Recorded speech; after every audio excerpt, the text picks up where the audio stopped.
মালয়েশিয়াতে দেখেন কত রিস্ক নিয়ে আমাদের কাজ করতে হয়।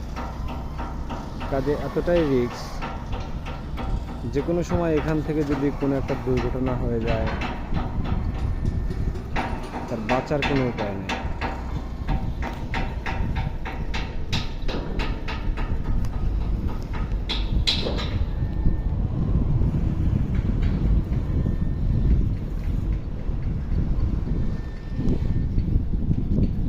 এটা হচ্ছে বড় একটা শিপ।